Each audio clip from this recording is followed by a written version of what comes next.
Hello, everybody, and welcome to the third episode of the Female Male Perspective with my co-host here, Eddie Cunningham.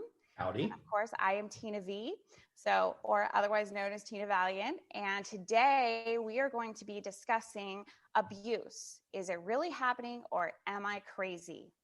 So Ed and I talk about a lot of different topics that we want to bring to you guys. And this is one that is near and dear to both of us because we've known a lot of people, and I personally have experienced abuse in relationships myself. So Ed, how are you today? Yeah, good. Actually, this is a pretty big topic. I've done this on quite a few podcasts. And it's a little bit different to talk about it from a man's perspective. Because again, we're kind of culturally supposed to be these big macho men. And I actually did a podcast with a New Zealand firefighter, also very manly and whatnot. We both went into manly fire careers as firefighters and paramedics. But oddly enough, we went to actually help people, but which kind of makes sense. But it was difficult for us to have other people to talk to about this, because you go up to other men and talk about, hey, my girlfriend, my wife is doing this and it feels abusive to me. You're looked down on. Like, you're like, dude, man up. What do you mean it's abuse? So what if she hits you? You're bigger than her. Like, you should be able to tolerate it. And yeah, physically it might not do much to us, but emotionally and mentally, when you've given yourself like that to someone, they are allowed to have an effect on you. And it does affect even us men. I agree. I've actually had a lot of male friends come to me in the past and they're like, Tina, I need to ask you a question.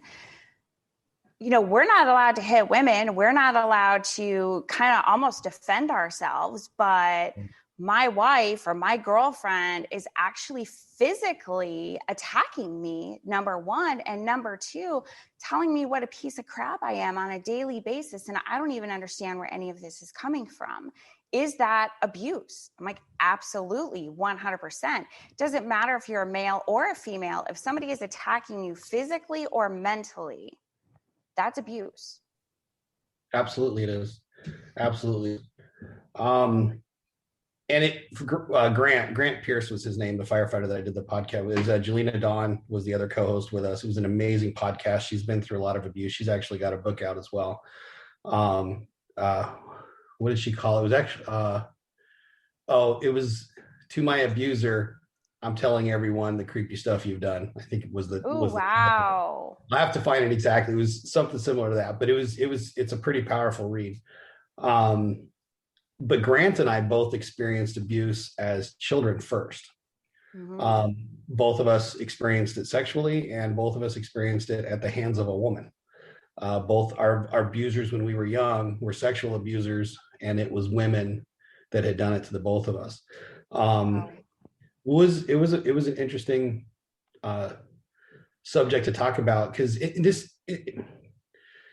don't know how far back you want to go with the abuse. Are we talking about relationships today, or do you want to talk about like all forms of abuse and how it affects our belief system and how it really challenges our relationships that we move into from the abusive relationships? Well, and let's talk about that, because I think that a lot of men as boys have experienced just as much sexual abuse as females have. I mean, I was molested at a young age. Recently, family members of mine that are the older generations have told me that the males suffered abuse at a young age, but they didn't talk about it. Like, nobody talked about it.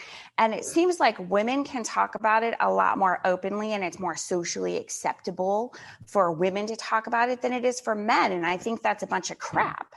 But it does affect you going into your adult relationships. It affected me, and I'm sure it affects men in a huge way too. So tell me about that. So again, fantastic discussion. I love talking about this because there's something that a lot of people don't realize. And when they realize this, it actually changes all of their relationships moving forward. So when you're born, you're kind of born a blank slate. You have this open book of beliefs and agreements and how you view the world. And you allow people, without realizing it, you actually have the power to choose what's written in it, but we don't realize it at a young age. We let everybody write in it. Our parents start teaching us who we're supposed to be. Our siblings, our extended family, and even our abusers start writing in that. So I first came to this realization when I was in probably my early 20s, and I finally sought counseling for the issues I was having sexually in my relationships. And um, it was humbling for me to do that, especially as a man, to go and admit, hey, I've got issues that I need to work on in how I'm viewing sex in my relationships. Because it was, I'll be real, it was ruining every relationship that I had. I would get into it too fast. I would get physical way too fast because that's what I felt like I needed from the relationship to feel whole. You needed that physicality to feel what you believe to be love.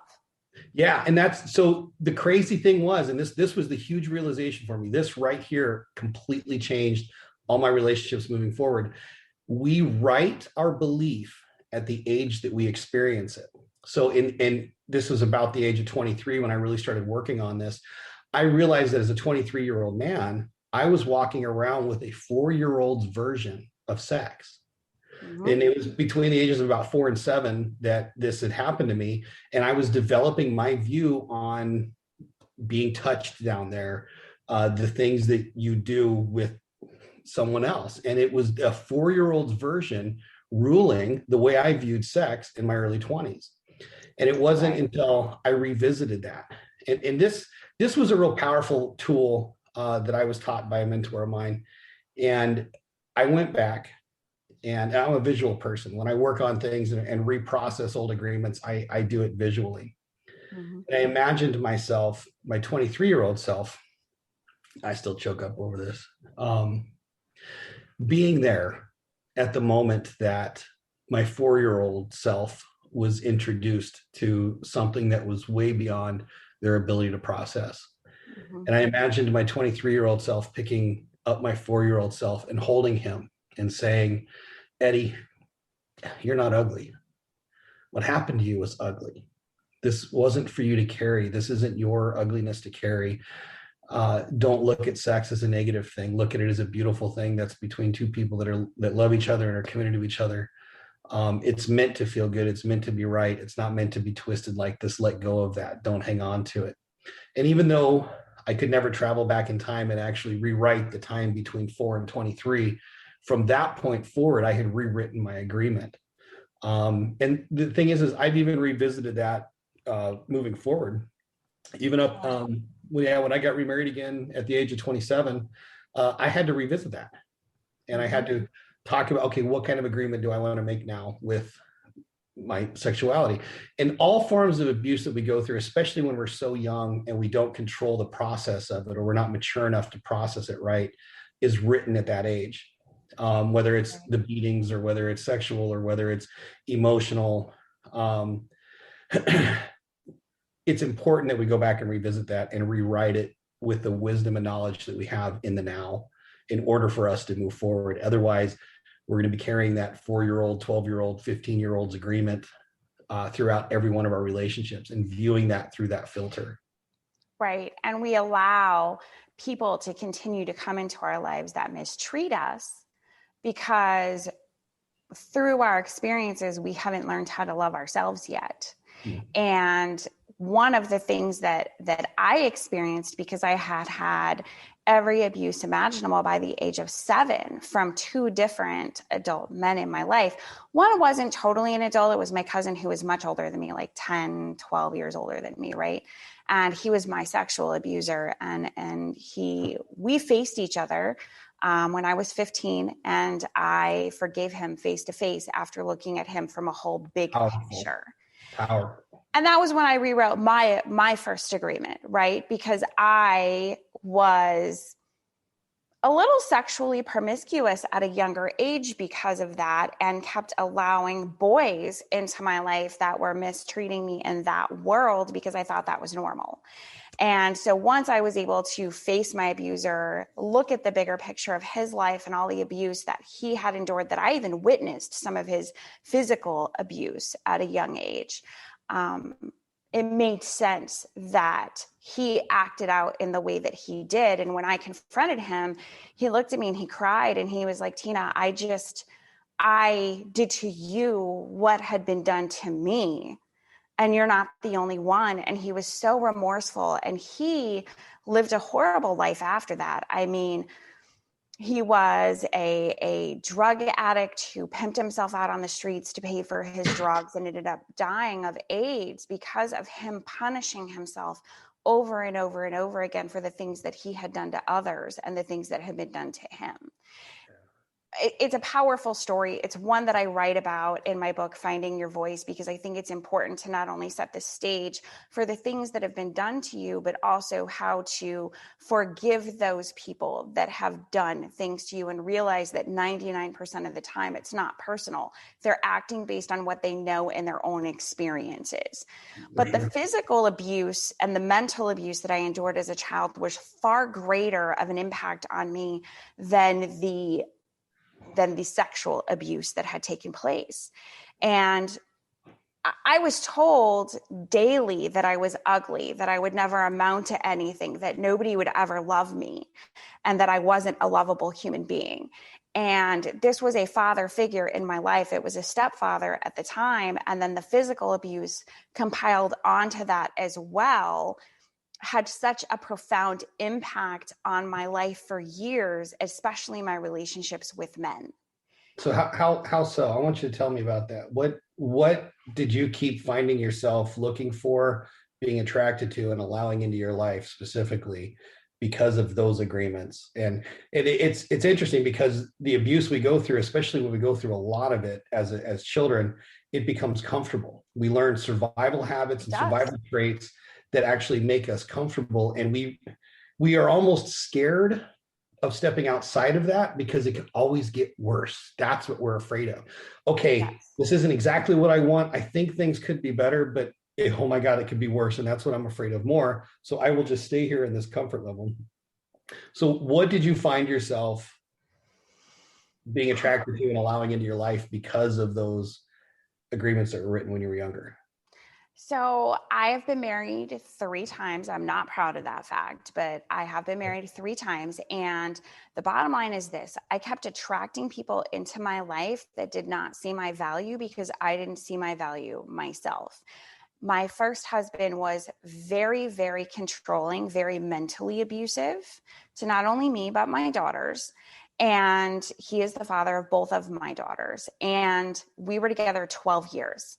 I knew the day after we got married that I had made a mistake. I was 19 years old. Before we got married, he wasn't controlling. He wasn't abusive. He wasn't anything. He was actually fun to be around. He was a great guy. We had a great time together. We lived together and everything was fine. The day after we got married, the control began. It was, you will wear this type of socks. These are the types of socks you are going to wear from now on. This is the car you are going to drive. I bought it for you. You're driving this vehicle. He didn't want me to drive across town to see my family.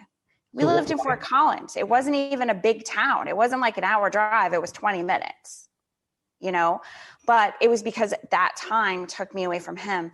I remember this night that I was on the phone with a friend, and it was like 7:00. It wasn't extremely late or anything. And I was kind of laying in the bed, just talking to my friend on the phone. And he knew that I'm very claustrophobic because of the sexual abuse that happened when I was a child. And I still have triggers from that, like having to wear the masks with COVID. The first day I had to wear one, I started hyperventilating. Because it was a trigger for me. I can't have blankets put over my head that aren't of my own doing because it's a trigger for me. It makes me panic inside. And I'm still working through those things. But he, as soon as I got off the phone, he was so irritated that somebody else took time away from him that he literally held my arms down on the bed until I started hyperventilating, and then literally took his feet and pushed me out of the bed. Because I upset him because I was talking to a friend. And things like that happened on a regular basis. People would come over to my home and to visit with me, whether it was family, whether it was his own family. They would come over to visit with myself and the kids, and he would just stare them down until they left and make them feel very, very uncomfortable for being there because he wanted us to himself, especially me. I was the center of his obsession. So at what point did it become uncomfortable enough for you to want to step out of it and actually fight against those old agreements? It wasn't